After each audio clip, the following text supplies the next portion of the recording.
രാജ്യത്ത് ഇന്ധനവില വാണം വിട്ടം പോലെ മുകളിലേക്ക് പോയിക്കൊണ്ടിരിക്കുകയാണ്. 50-60 പൈസ 70 പൈസ 80 പൈസ എന്നൊക്കെ പറഞ്ഞ് ഇങ്ങനെ കൂടി ഏതാണ്ട് 10-11 റുപ്യ ഇതിനോടകം തന്നെ കൂടി കഴിഞ്ഞിട്ടുണ്ട്. പെട്രോള് അടിക്കുന്ന ഒരു സാധാരണക്കാരൻ എന്ന നിലയ്ക്കും ഇതിന്റെ കനത്ത പ്രഹരം ഏറ്റുവാങ്ങുന്ന ഒരു ആൾ എന്ന നിലയ്ക്കും ഇതിനോടുള്ള കടുത്ത അമർഷം ആദ്യമായിട്ട് രേഖപ്പെടുത്തുകയാണ്.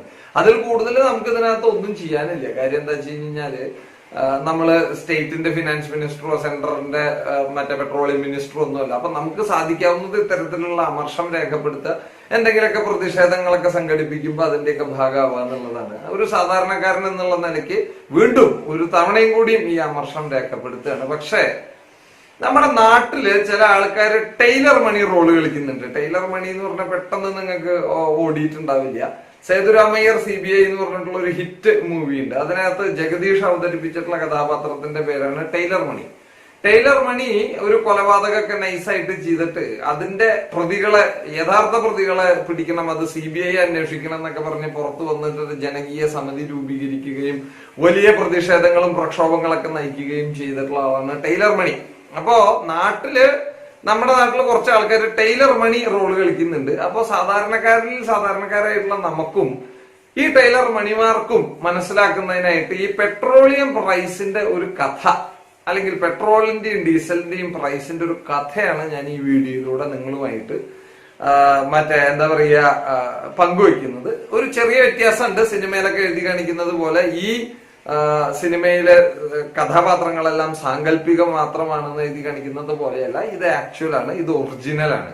അപ്പോ ആ പെട്രോളിന്റെയും ഡീസലിന്റെയും പ്രൈസിൽ ഇൻവോൾവ് ആയിട്ടുള്ള എലിമെന്റ്സ് എന്തൊക്കെയാണ്, ആ ഓരോ എലിമെന്റും എത്ര രൂപ ഇതിന്റെ ഷെയർ ചെയ്യുന്നുണ്ട്, ആർക്കൊക്കെയാണ് ഇതിന്റെ ബെനിഫിറ്റ് കിട്ടുന്നത്, എത്ര രൂപ കിട്ടുന്നുണ്ട്, ഇതെല്ലാം നമുക്കൊന്ന് മനസ്സിലാക്കിയിരിക്കേണ്ടത് അത്യാവശ്യമാണ്. നമ്മുടെ രാജ്യം ലോകത്തെ തന്നെ ഏറ്റവും വലിയ പെട്രോളിയം ക്രൂഡ് ഓയിൽ അസംസ്കൃത എണ്ണയുടെ ഇമ്പോർട്ടേഴ്സിൽ ഒന്നാണ്. രാജ്യത്തിന്റെ പെട്രോളിയം പെട്രോളിയം ഡിമാൻഡിന്റെ ഐറ്റംസിന്റെ ഡിമാൻഡിന്റെ 85% ഇത്തരത്തിൽ നമ്മൾ ഇമ്പോർട്ട് ചെയ്തിട്ടാണ് എടുക്കുന്നത്. ഈ ഇമ്പോർട്ട് ചെയ്യുന്ന സമയത്ത് നമുക്ക് എല്ലാവർക്കും അറിയാം ക്രൂഡ് ഓയിൽ ആയിട്ടാണ് ഈ പെട്രോളിയം പ്രൊഡക്ട്സ് നമുക്ക് കിട്ടുന്നത്. അസംസ്കൃത എണ്ണ എന്നുള്ള രൂപത്തിലാണ്.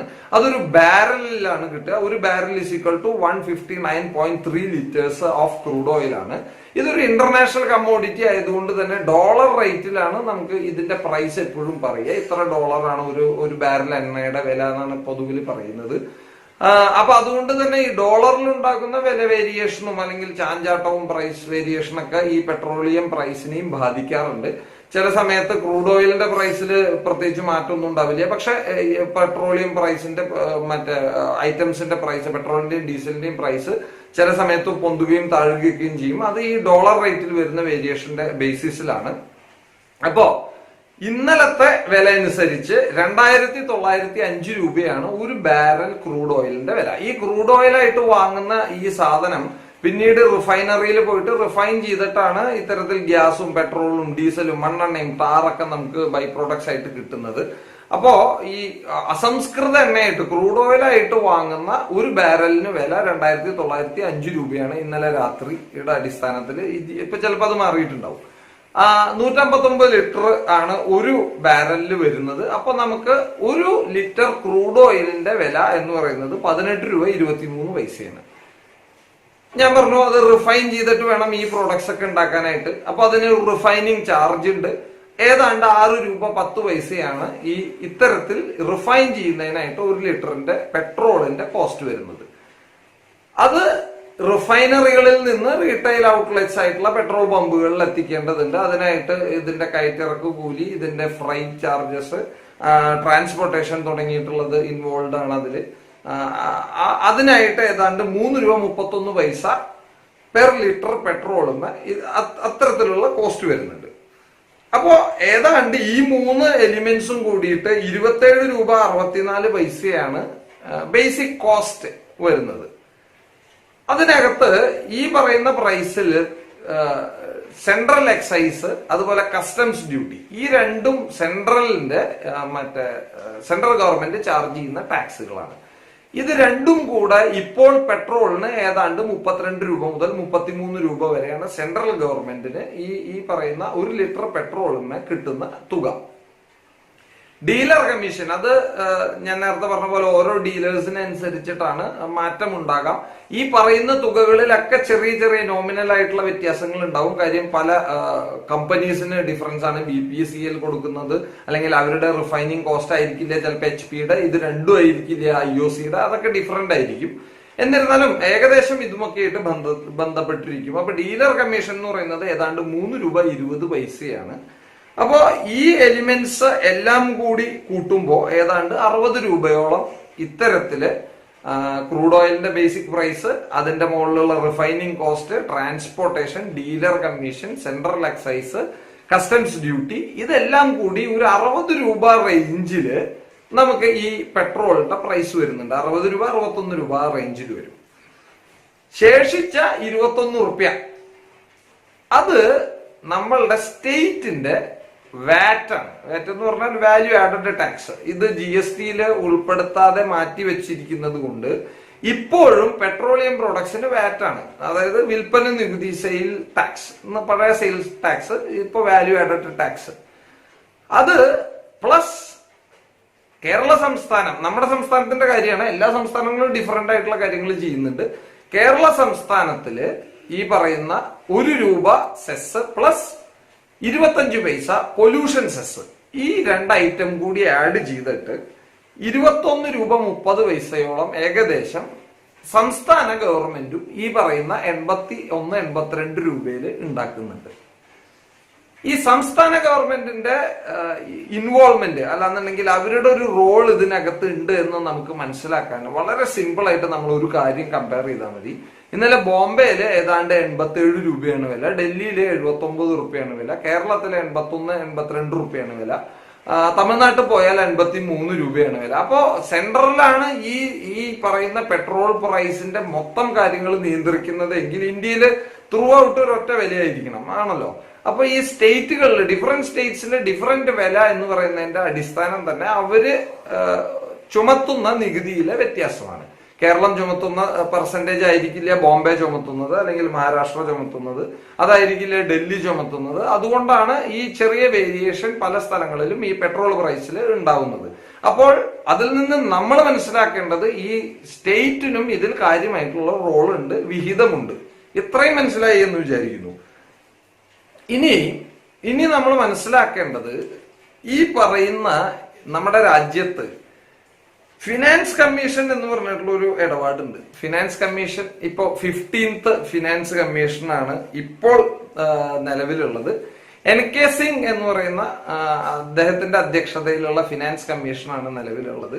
ഈ ഫിനാൻസ് കമ്മീഷൻ നമ്മളുടെ ഭരണഘടനയുടെ ആർട്ടിക്കിൾ 268 മുതൽ 293 വരെയുള്ള ആർട്ടിക്കിൾസ് ആണ് ഈ ഫിനാൻസ് കമ്മീഷന്റെ റെസ്പോൺസിബിലിറ്റീസ്, റോളുകൾ, അവർ ചെയ്യേണ്ട കാര്യങ്ങളൊക്കെ ഡിഫൈൻ ചെയ്യുന്നത്. അതിൽ ഏറ്റവും ഇമ്പോർട്ടന്റ് ആയിട്ടുള്ളത് ആർട്ടിക്കിൾ 280 ആണ്. ഈ 280 പറയുന്നത് ഇതാണ്: സെൻട്രൽ ഗവൺമെന്റ് ഇത്തരത്തിൽ കളക്ട് ചെയ്യുന്ന ടാക്സിന്റെ വിഹിതം എത്ര ശതമാനം സ്റ്റേറ്റുകൾക്ക് തിരിച്ചു കൊടുക്കേണ്ടതായിട്ടുണ്ട്. അത് കഴിഞ്ഞ 14th ഫിനാൻസ് കമ്മീഷൻ 42% ഈ പറയുന്ന തുകയെ നിജപ്പെടുത്തിയിരുന്നത്. ഇപ്പോൾ അത് ഈ 15ാമത്തെ ഫിനാൻസ് കമ്മീഷൻ വന്നതോടുകൂടി അത് 41% കുറച്ചിട്ടുണ്ട്. അപ്പോ ഇത്തരത്തിൽ സെൻട്രൽ ഗവൺമെന്റ് കളക്ട് ചെയ്യുന്ന കസ്റ്റംസ് ഡ്യൂട്ടി, എക്സൈസ് ഡ്യൂട്ടി തുടങ്ങിയിട്ടുള്ള ടാക്സുകളിൽ കിട്ടുന്ന പൈസയിൽ 41% ഇത്തരത്തിൽ സംസ്ഥാനങ്ങൾക്ക് വീതം വെച്ചു കൊടുക്കണം. വീണ്ടും തിരിച്ച് സംസ്ഥാനങ്ങൾക്ക് തന്നെ കൊടുക്കണം. അപ്പൊ അത് ഏത് ഹെഡിൽ കളക്ട് ചെയ്യുന്ന പൈസ ആയാലും വിരോധമില്ല. അതിപ്പോ പെട്രോളിന്റെ പ്രൈസ് ആയിട്ട് കളക്ട് ചെയ്യുന്നതായാലും വിരോധമില്ല. വേറെ ഏത് ഐറ്റത്തിന്റെ മുകളില് സെൻട്രൽ എക്സൈസ് ഡ്യൂട്ടി കളക്ട് ചെയ്യുന്നുണ്ട് കേന്ദ്രം എന്നുണ്ടെങ്കിൽ ആ കിട്ടുന്ന പൈസയുടെ 41% തിരിച്ച് നമ്മളുടെ സംസ്ഥാനങ്ങൾക്ക് നൽകണം. അപ്പോ നേരത്തെ പറഞ്ഞ പോലെ 32 രൂപ 33 രൂപയാണ് സെൻട്രൽ എക്സൈസ് ആയിട്ടും കസ്റ്റംസ് ഡ്യൂട്ടി ഒക്കെ ആയിട്ട് പെട്രോളുമേ കേന്ദ്രം കളക്ട് ചെയ്യുന്നത്. അത്തരത്തിൽ ഈ പറയുന്ന 33 രൂപ കളക്ട് ചെയ്യുന്നതിൽ നിന്ന് 41% ഏതാണ്ട് 13 രൂപ കേന്ദ്രം സംസ്ഥാനങ്ങൾക്ക് തന്നെ തിരിച്ചു കൊടുക്കുന്നുണ്ട്. അപ്പൊ ഈ 13 രൂപ സംസ്ഥാനങ്ങൾക്ക് തിരിച്ചു കൊടുക്കുന്ന സമയത്ത് കേന്ദ്രത്തിന് കിട്ടുന്നത് ഏതാണ്ട് 19 രൂപ 20 പൈസ, 19 രൂപ 50 പൈസ റേഞ്ചാണ്. സംസ്ഥാനത്തിന് കിട്ടുന്നത് ഇപ്പോ തന്നെ ഓൾറെഡി ഇപ്പൊ കേരളത്തിന്റെ കണക്കെടുക്കുകയാണെന്നുണ്ടെങ്കിൽ 21 രൂപ 36 പൈസ ഈ സെൻട്രൽ എക്സൈസിന്റെ ഷെയർ കിട്ടാതെ തന്നെ, അത് കൂട്ടാതെ തന്നെ നമ്മുടെ സംസ്ഥാനത്തിന് കിട്ടുന്നുണ്ട്. കേന്ദ്രത്തിന് ആക്ച്വലി 33 രൂപ കളക്ട് ചെയ്യുന്നുണ്ടെന്നുണ്ടെങ്കിലും കയ്യിൽ കിട്ടുന്നത് 19 രൂപ 20 പൈസ, 19 രൂപ 50 പൈസ റേഞ്ചാണ്. ഇപ്പൊ കേരളത്തിന് 21 രൂപ 36 പൈസ ഇപ്പൊ കിട്ടുന്നുണ്ട്. കൂട്ടത്തില് ഈ പറയുന്ന 40% റിട്ടേൺ വരുന്ന പൈസയും കിട്ടും. അപ്പോ ഈ 40% എന്ന് പറയുന്നത് കേരളത്തിലെ ഇപ്പോഴത്തെ പെട്രോളിയം പ്രൈസിന്റെ അല്ലെങ്കിൽ സെൻട്രൽ എക്സൈസ് ആയിട്ട് കളക്ട് ചെയ്യുന്നതിന്റെ 40% എന്നുള്ള മീനിങ് അല്ല കേട്ടോ. അത് നമുക്ക് പല ആൾക്കാർക്കും തെറ്റിദ്ധാരണയുണ്ട്. കാര്യം എന്താന്ന് വെച്ച് കഴിഞ്ഞാല് ഈ കളക്ട് ചെയ്യുന്നതിന്റെ എക്സാക്ട് 40% തിരിച്ചു കിട്ടും എന്നുള്ളത് അതങ്ങനെയല്ല. സെൻട്രൽ എക്സൈസ് ആയിട്ട് മറ്റേ കേന്ദ്ര ഗവൺമെന്റ് കളക്ട് ചെയ്യുന്ന പൈസയുടെ 40% ഇത്തരത്തിൽ സ്റ്റേറ്റ് ഗവൺമെന്റുകൾക്ക് വീതിച്ചു കൊടുക്കണം എന്നാണ് ഈ ഫിനാൻസ് കമ്മീഷന്റെ മറ്റേ റെക്കമെൻഡേഷൻ.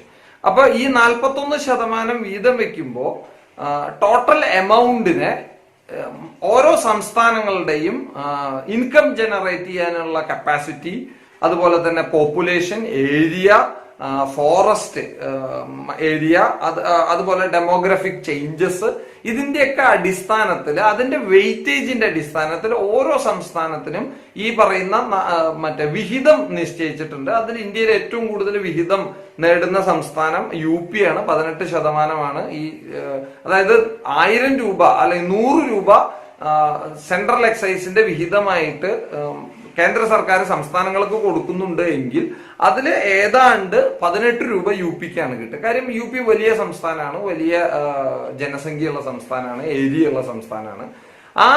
ആ കണക്ക് പ്രകാരം കേരളത്തിന് ഏതാണ്ട് 2.5% ഈ സെൻട്രൽ വിഹിതമായിട്ട് കിട്ടുന്നത്. അപ്പൊ അത് വെച്ച് കണക്കാക്കിയാൽ തന്നെ ഏതാണ്ട് ഞാൻ ഈ പറയുന്ന ഒരു 1 രൂപ 60 പൈസ അല്ലെങ്കിൽ ഒരു 2 രൂപയെങ്കിലും, എക്സാക്ട് അതല്ല വരിക, എന്നിരുന്നാലും പറയണം, ഒരു 2 രൂപയെങ്കിലും കേരളത്തിന് ആ നിലയ്ക്കും കൂടിയും കിട്ടുന്നുണ്ട്.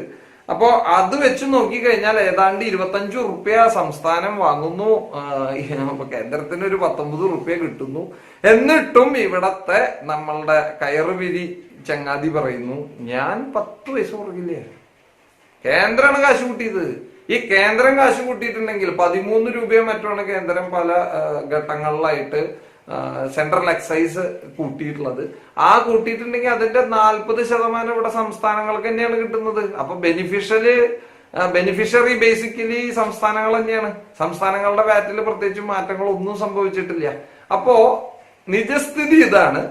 ഒരു പെട്രോള് 1 ലിറ്ററിന്റെ പ്രൈസിൽ ഇൻവോൾവ് ആയിട്ടുള്ള എലിമെന്റ്സ് ഇതൊക്കെയാണ്. ക്രൂഡ് ഓയിൽ ബേസിക് പ്രൈസ്, രണ്ടാമത്തെ റിഫൈനിങ് കോസ്റ്റ്, മൂന്നാമത്തെ freight transportation, dealer commission, central excise, customs duty, state VAT, സെസ്സുകൾ. ഇത് എല്ലാം ഇൻവോൾവ് ആയിട്ടുള്ളതാണ് ഈ പറയുന്ന 82 രൂപ. നിർഭാഗ്യവശാൽ ലോകത്ത് ഏറ്റവും ബേസിക് കോസ്റ്റിനെ അടിസ്ഥാനമാക്കി നോക്കിക്കഴിഞ്ഞാൽ ലോകത്ത് ഏറ്റവും കൂടുതൽ ടാക്സ് നൽകിക്കൊണ്ട് പെട്രോൾ അടിക്കുന്ന ജനവിഭാഗം അൺഫോർച്ചുനേറ്റ്ലി അത് നമ്മളാണ്. ഏതാണ്ട് 269% മറ്റുമാണ് നമ്മളുടെ ഇത്തരത്തിലുള്ള ബേസിക് കോസ്റ്റുമെ ആഡ് ചെയ്തിട്ട് നമുക്ക് കിട്ടുന്നത്. ഇതാണ് പെട്രോള് പ്രൈസിന്റെ ഒരു ഘടന. അപ്പോ ടൈലർ മണിമാര് സൂക്ഷിക്കുക. നിങ്ങൾ അധികം അങ്ങനെ വലിയ നല്ല വെള്ള ചമയണ്ട. സേതുരാമയ്യർ CBI വരുന്നുണ്ട്, നിങ്ങളെ പിടിക്കും. കൂടുതലൊന്നും പറയാനില്ല. എല്ലാവർക്കും ഈ ഒരു വിഷയം ബോധ്യമായി എന്ന് വിശ്വസിക്കുന്നു. ഇതിന്റെ ഒരു കാൽക്കുലേഷൻ മനസ്സിലായി എന്ന് വിശ്വസിക്കുന്നു. ഗവൺമെന്റ് എത്രയും പെട്ടെന്ന് ഇത് കുറയ്ക്കാനുള്ള നടപടികൾ എടുക്കും എന്ന് വിശ്വസിച്ചുകൊണ്ട് പ്രാർത്ഥിച്ചുകൊണ്ട് നിർത്തുന്നു. നന്ദി, നമസ്കാരം.